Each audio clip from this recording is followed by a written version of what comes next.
Top 10 board games with cult-like followings. 10. Munchkin. This irreverent card game is all about pillaging and looting your way to victory. With easy-to-learn rules, Munchkin has become one of the most popular board games in the world. It really is as simple as 1 2 3. Kick the door down, then fight the monster or loot the room.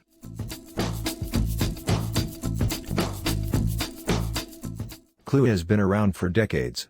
The objective of the game is to solve a murder, and it's up to you and your fellow players to figure out the who, where, and what. There's no mystery why this game has so many devoted fans. 8. Monopoly. You wouldn't think watching your friends slowly bankrupt you with fake money would be so stressful, but it is. I personally know a couple who broke up because of Monopoly. The game is that intense. 7. Zombicide. Aladdin isn't the only one who can face a galloping horde. In Zombicide, up to 6 players team up to survive a zombie apocalypse. The rules are simple, but the gameplay is intense.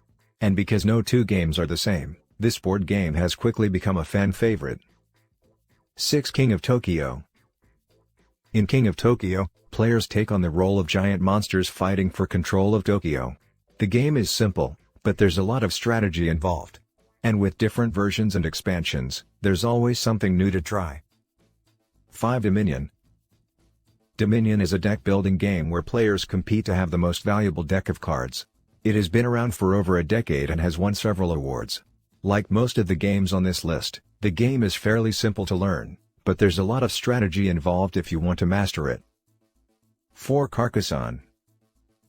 Carcassonne is a tile-laying game where players build up a medieval landscape. The game is easy to learn and can be played with 2 to 5 players. Because it is so simple, it's also a great gateway game. 3. Pandemic.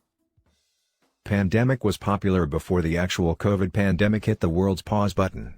But it really took off in the first few months of that real-life pandemic. People were throwing pandemic parties faster than they could spread COVID. 2. Ticket to Ride. Ticket to Ride is a railroad building game where players compete to build the best railway network. The game is simple to learn but can be quite challenging. It's also one of the most popular games out there, with over 20 million copies sold. 1. Settlers of Catan. Settlers of Catan is another board game that has been around for years. And with over 30 million copies sold, it's one of the most popular games ever made. What makes Settlers so popular is that it's a gateway game for people who want to get into board games. It's simple to learn but can be quite challenging. It's also a great game for people who want to play with friends.